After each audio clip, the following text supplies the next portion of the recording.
Idul Fitri merupakan hari yang dinantikan seluruh umat Islam. Dan Idul Fitri sendiri merupakan puncak dari ibadah bulan puasa selama 1 bulan. Di mana Idul Fitri sendiri memiliki makna di dalam Al-Quran yang juga perlu diketahui umat Muslim.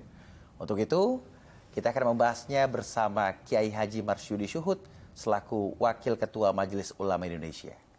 Assalamualaikum Pak Kiai. Waalaikumsalam warahmatullahi wabarakatuh. Sehat Pak? Alhamdulillah, apa kabar? Alhamdulillah saya juga sehat Pak. Pada hari yang gembira ini kita memang harus gembira. Dan tidak hanya kita sendiri, tapi seluruh masyarakat, seluruh bangsa Indonesia hendaknya gembira. Juga bergembira. Karena pada dasarnya kita adalah kembali ke fitri. Fitrinya kita ya gembira. Dimaknai dengan kegembiraan begitu. Kegembiraan. Idul Fitri kembali ke fitrah, kembali ke kesucian. Kembali juga ke kegembiraan. Kenapa ada kegembiraan di Idul Fitri ini? Bahwa suatu hari ini memang Idul Fitri ini mulai disyariatkan ini pada tahun 2 Hijriah. Ini disebut juga hari kemenangan. Kenapa disebut hari kemenangan? Ketika di hari itu baru memenangkan perang Badar. Ya. Maka ketika perang Badar menang, pas ini hari Idul Fitri, itu hari yang membanggakan, hari kebahagiaan.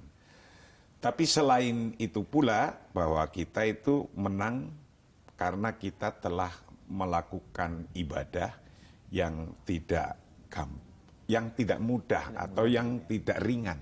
Ya. Karena yang mengetahui ibadah ini hanya Allah. As-saumu li. Puasa itu untukku. Maka yang mengetahui pun hanya Allah. Nah, karena ini hari kemenangan, maknanya kita mengekspresikan sesuatu yang nyaman, yang enak, yang bahagia. Maka ketika itu Rasulullah pun di hari itu mendatangi ke tempat-tempat keramaian, ada show. Baik. Wah, ada pertunjukan itu. Oh. Ada pertunjukan dengan Aisyah. Itu pertunjukannya apa? Pertunjukannya adalah ya orang zaman dulu pertunjukannya itu perang-perangan. Oke. Perang-perangan. Kalau ya mungkin ada silat, ada apalah kalau di sini gitu. Perang-perangan bagaimana dia nadai pedang dengan ini tameng ini. Tapi menarik gitu. Ya. Nah itu untuk menunjukkan suatu hari kegembiraan. Maka disunahkan ini jadinya. Oh, seperti itu. Disunahkannya kita sebelum hari raya itu mandi. Ya. Mandi dulu. Potong kuku. Itu sunah semua. Yeah. Potong nih rambutnya rapi. Bajunya bagus. Oke. Pakai baju yang baru, yang bagus. Bagus baru itu tidak harus yang mahal. Ya yang sesuai dengan kondisi dan keadaan kita. Nggak perlu juga mengada-adakan yang belum ada, itu tidak. Yang paling bagus itu apa? Yang paling menyenangkan ketika dilihat orang itu yang mana? Nah, sunahnya itu pakai baju baru, minyak wangi. Harus itu sunnah juga. Iya. Kenapa harus wangi-wangi?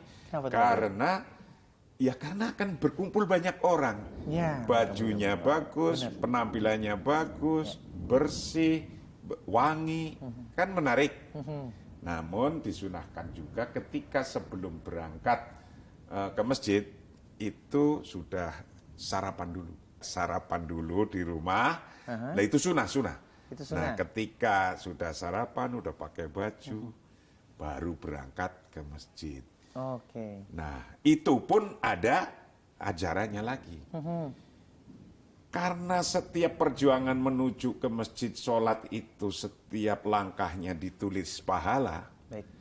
Maka kalau sekarang itu berangkatnya melalui jalan ini, ke jalan yang ini. Ya. Dan nanti pulangnya jalan yang sono. Ketika melakukan itu tanah, bumi, pohon ini menyaksikan kita bahwa kita itu benar-benar dari rumah ke masjid untuk sholat Idul Fitri sampai pulang. Pak Kiai, tapi ada pemaknaan begini ya, setelah melakukan 1 bulan berpuasa di Fitri sendiri akan mengembalikan pribadi seseorang ke dalam konteksnya kesucian begitu. makna kesucian ini sendiri seperti apa sih Pak Kiai? Jadi kesucian dalam konteks beribadah puasa, Idul Fitri, itu janji Allah dan menyampaikan, mempublikasikan kepada malaikat. Jadi kata Rasulullah, ketika datang sebuah Ramadan, kemudian Allah menyampaikan kepada malaikatnya, Baik. puasa ini hanya untukku, as-saumu li, puasa untukku. Nah, karena puasa untukku ini sangat pribadi sekali kan. Pribadi sekali, vertikal sekali dengan Tuhan. Ketika sudah kita melakukan puasa, maka dosa pun diampuni. Baik. Nah, ketika dosa diampuni, itulah fitrah. Ya. Dosa diampuni. Nah, itu tapi masih dalam konteks dengan Allah, dengan Tuhan. Yang ngampuni dosa-dosanya Allah. Nah, itu. Maka ulama Indonesia Nusantara ini nambahin, karena dosa dengan Allah sudah diampuni. Oke. Lalu dosa dengan manusia gimana ini? Iya, Nah, inilah yang disebut hukukul adami. Ada hukukul adami ketika dengan manusia ada hak-hak manusia. Jika kita ada salah secara ungkapan, cara menyelesaikan biar salahnya menjadi hilang, itu kita mohon maaf. Ketika kita ada utang piutang, ini hukukul adami, maka biar ketika nanti memang benar-benar suci bersih, itu jangan, kita harus nyampaikan kepada setiap manusia yang punya hukukul adam dengan kita. Harus sampai ridho. Nah, untuk itu maka kadang kita ini di kampung ini nanam kacang, nanam timun, dengan sambil nyari rumput, nggak sengaja kita makan timunnya itu. Nah, padahal rumah yang punya tanaman timun itu ada di samping rumah. Nah, kita itu tidak izin gitu. Ya, itu kan jelas miliknya orang lain kan. Ya. Nah, sampai diajarkan dari zaman dulu orang tua, kalau kita pasti mungkin ada kekurangan, pasti ada kesalahan, ngambil timun tadi juga nggak ngomong, kita datengin rumahnya. Baik. Nah, itulah kemudian jadi culture, jadi budaya di Nusantara, di Indonesia. Orang setiap tahun mudik, terus kemudian salaman, dan minta maaf, mohon maaf. Karena yang dari Allah, itu sudah dimaafkan tadi. Nah, sekarang yang dari manusia, antar manusia. Maka secara nasional, dulu Bung Karno, ketika awal-awal bangsa ini masih kelihatan perpecahan, itu minta pendapat ke Kiai Abdul Wahab Hasbullah. Ini bagusnya apa? Oh, gini aja, besok setelah Lebaran ini kita bikin namanya halal bihalal. Wah. Nah, halal bihalal ini bahasa Arab tapi susunannya itu kayak bukan bahasa Arab. Baik. Karena halal-halalan lah gitu. Iya. Halal-halalan. Bagaimana biar halal. Kembali ke fitri semuanya sudah halal. Apa anak muda bilang 0-0. Nah, kenapa kok halal-halalan fitri itu menjadi penting? Coba bayangkan, setahun ke depan, sekarang saya punya masalah. Padahal masalah itu dengan orang satu ruangan dalam satu kantor. Yeah. Itu ketemu aja nggak enak itu. Mulut tambah 2 cm gitu setiap hari gimana rasanya. Iya. Tapi ketika sudah clear, halal-halalan, sudah maaf semua, untuk kerja ya nyaman, ketemu ya nikmat, happy, gembira. Tidak ada yang mengganjal. Tidak ada yang mengganjal. Inilah culture setiap tahun yang dibangun oleh para wali dan kita sekarang meneruskannya. Saya kira cuma sekedar budaya begitu, ternyata ada dalilnya juga menguatkan ya. Bagaimana sesama manusia juga harus saling memaafkan. Dan juga menjaga nilai 3 persaudaraan. Ini apa ini Pak Kiai maknanya Pak Kiai? 3 persaudaraan bahwa kita bersaudara satu antar umat Islam. Baik. Nah, ini namanya karena kita setelah puasa kita menjalin silaturahim. Jalin silaturahim nih, Iya. antar kita sendiri. Namanya menjalin silaturahim. Oke. Ukhuwah Islamiyah. Persaudaraan antar umat Islam. Iya. Nah, kita sholat, itu momen untuk ketemu. Orang kalau nggak pernah ketemu di dalam satu momen, Iya. itu gimana sih connectingnya? Padahal rezeki pun itu karena dari ketemuan. Kita berbisnis itu karena network kan? Iya. Network, nyambung, itulah pertemuan, itulah itisol nyambung. Maka momen-momen besar untuk nyambung jangan dilewatkan. Putuskan, jangan Maka dilewatkan. tidak boleh kita memutus ukhuwah Islamiyah. Namanya persaudaraan umat Islam. Nomor 2, ukhuwah basyariyah. Persaudaraan antar manusia. Ini kalau tadi kan antar umat Islam saja. Oke. Kalau sudah basyariyah, insaniyah, itu jangan lupakan. Dalam momen setelah kita jadi pemenang Idul Fitri ini, jangan lupakan persaudaraan antar kita umat Islam dan persaudaraan antar manusia. Iya. Antar manusia itu bisa agamanya berbeda-beda. Tapi tujuan kita berbuat baik. Jadi kalau punya tetangga, ada yang non-muslimnya, kita punya ketupat, karena kita merayakan hari ketupat. Nah, ini udah menjadi culture juga. Jadi biasanya orang Jawa ini setelah puasa 30 hari, nanti akan puasa sunat 6 hari lagi. Nah, setelah puasa sunat 6 hari lagi ada hari raya ketupat. Nah, itu di Jakarta juga ada begitu.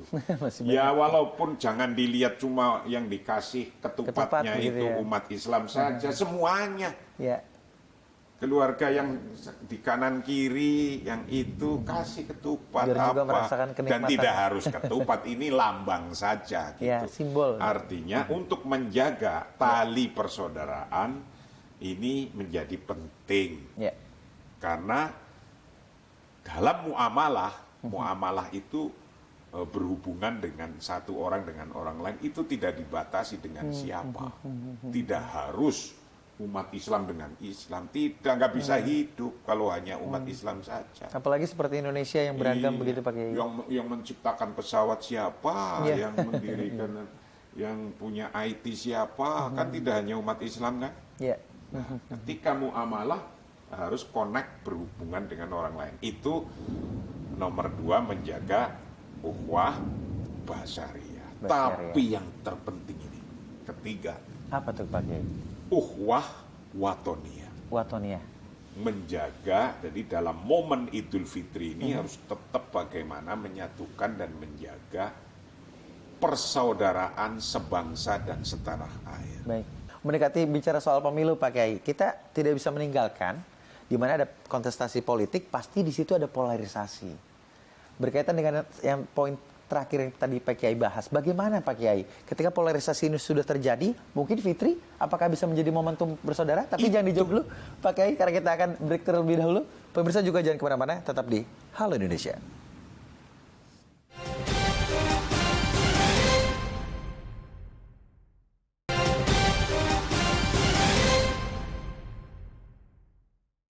Terima kasih pemirsa masih bersama kami di Halo Indonesia. Saya masih bersama Wakil Ketua Umum Majelis Ulama Kiai Haji Marsyudi Suhud. Saya masih membahas terkait makna Idul Fitri begitu ya. Tadi juga setelah disampaikan ada 3 nilai persaudaraan. Dan yang menjadi penting poin ketiga yaitu ukhuwah watoniyah. Di mana menjalin persaudaraan terhadap siapapun, dan yang paling relate nih Pak Kiai. Kondisi saat ini begitu ya. Setelah mengalami pesta politik panjang begitu ya, setelah berbeda pilihan, mulai dari teman, mulai dari saudara, ini mulai agak-agak retak Pak Kiai. Apakah mungkin ini di Idul Fitri kali ini bisa menjadi simbol persatuan, simbol persaudaraan? Pasalnya polarisasi tetap polarisasi. Hal itu juga perlu kita tinggalkan. Ya, yang kemarin beda pendapat, Ya. yang kemarin beda pandangan, yang kemarin beda pilihan. Anggap saja bahwa pilihan itu kayak milih minuman lah gitu. Yeah. Sampai senengnya kopi, Selera. Ya selera. Ini ada orang seneng Ya. teh, Baik. tapi ada orang seneng minum teh jahe. Nah kalau saya minumnya kopi tanpa gula, itu dahsyat sekali. Apa yang kemudian seneng itu harus dipaksa sama? Baik. Belum tentu Pak Kiai. Kan yang itu pilihan begitu harus dipaksa sama. Ya tetaplah ya beda itu dalam konteks kemarin pilihan presiden sudah dipilih. Iya. Masa kita harus paksa pilih nomor 1, nomor 2, nomor 3, memaksakan? Tidak. Itu kan sesuai. Sekarang sudah terlaksana. Ketika sudah terlaksana, dalam konteks perbedaannya, ya silakan beda saja.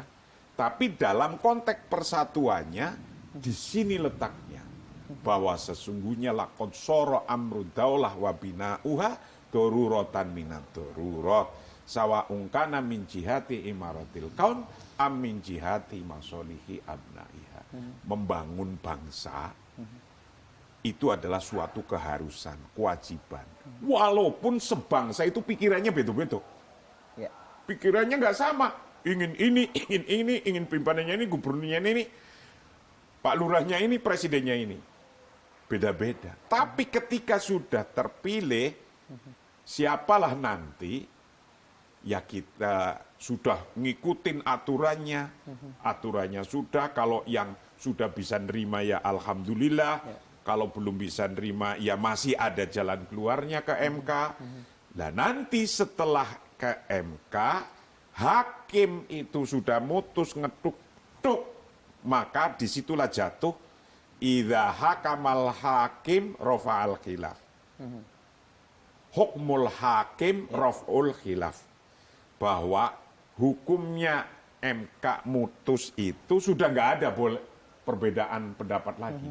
Sudah harus diterima. Jangan gitu, karena berbeda pilihan kita jadi tidak saling tegur dengan teman begitu ya. Jadi berantem di grup WhatsApp nih paling sering Pak Kiai. Nah, ini kan sebenarnya seharusnya kita sudah terlatih ya terkait berbeda pandangan, berbeda keyakinan begitu, bahkan berbeda suku dan budaya. Lalu mengapa hal itu masih terus terjadi sih Pak Kiai? Lawong, sampean umur berapa tahun? 29 tahun Pak Kiai. 29. Jadi ketahuan nih. Punya adik enggak? Punya. Punya adik yang umur 20 tahun, punya adik lagi yang umur 10 Iya. tahun, punya adik lagi yang umur setahun. Yang semacam ini tuh tidak boleh berhenti untuk mendidik. Oke. Emang adik sampean ngerti, wong sampean aja baru tahu sekarang ketika diskusi sama saya. Iya. Mungkin yang sudah tahu bapakmu karena sudah Memiliki punya pandangan dan punya ajaran dari dulu. Maka ketika ada regenerasi, generasi baru, ini tidak boleh berhenti untuk memberi pemahaman bangsa Indonesia ini. Terutama ketika berbangsa ada satu pertanyaan. Yang pertanyaan ini harus dijawab dari tahun ke tahun sampai kiamat. Apa itu Pak Kiai? Ini harus bisa jawab. Kalau tidak bisa bubar negara ini. Yaitu Pak Kiai? kalimat begini. Ya. Apakah saya berbangsa dan bernegara di Indonesia ini sudah sesuai dengan ajaran agama saya? Baik.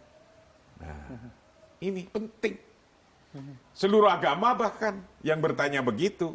Maka ketika Islam ya harus menjelaskan tentang bagaimana kita berbangsa bernegara ini, apakah sudah sesuai dengan ajaran agama Islamnya, begitu Kristen, begitu Katolik, begitu Buddha, begitu Hindu dan seterusnya. Nah, alhamdulillah kalau di NU udah selesai. Karena bangsa dan negara ini dikonstruksikan dan dibangun oleh para kiai-kiai dan tokoh-tokoh agama yang lainnya. Kalau bicara soal generasi yang baru juga perlu memiliki pandangan yang sama. Nah, saat ini kan kita tahu sendiri Pak Kiai, bagaimana banyak sekali peran-peran anak muda yang juga tidak terlihat begitu, dan bagaimana sih Pak Kiai untuk anak muda memiliki sikap yang juga untuk memiliki sikap toleran begitu, terutama memiliki pandangan sikap untuk saling memaafkan. Ya, bahwa anak muda kan terus yang tua meninggal, berganti. Maka yang ketika sudah tua harus mengajarkan kepada yang masih muda. Terus yang lebih tua mengajarkan lagi kepada yang paling muda, paling muda, paling muda. Apa yang diajarkan? Ya, nah, ketika ditanya apa yang akan diajarkan, ya yang muda-muda aja yang sudah jadi kultur budaya ini diteruskan. Dilanjutkan saja. Ada orang terdahulu melakukan kebaikan, maka teruskanlah kebaikan itu. Man sanna sunatan hasanatan, barang siapa yang telah menciptakan suatu karya yang baik dan ada orang yang melanjutkannya, wa man amila biha, mau melanjutkannya sesuatu yang baik, falahu ajruha, maka orang ini pun mendapatkan pahalanya. Jadi kalau dulu sudah ada satu software, satu perangkat sosial yang namanya halal bihalal, itu yang dilakukan pada waktu setelah Idul Fitri ini, itu kok membuat sesuatu ikatan Indonesia menjadi lebih baik untuk semuanya, tidak hanya untuk umat Islam tapi untuk bangsa Indonesia, maka lakukan, teruskan dan pertahankan ya Pak Kiai. Iya. Baik, terakhir Pak Kiai, mungkin bisa memberikan pesan kepada masyarakat terkait Hari Idul Fitri. Alhamdulillah umur kita sampai pada Idul Fitri yang sekarang kita rayakan bersama. Maka sampaikanlah kepada saudara-saudara kita, kepada keluarga kita, kenikmatan yang telah kita raih untuk disyukuri. Kenikmatan yang sudah kita raih 1 tahun ke belakang, kita hendaknya mensyukuri. Dan kenikmatan yang kita akan raih dalam tahun-tahun ke depan, maka kita hendaknya untuk mampu merencanakan.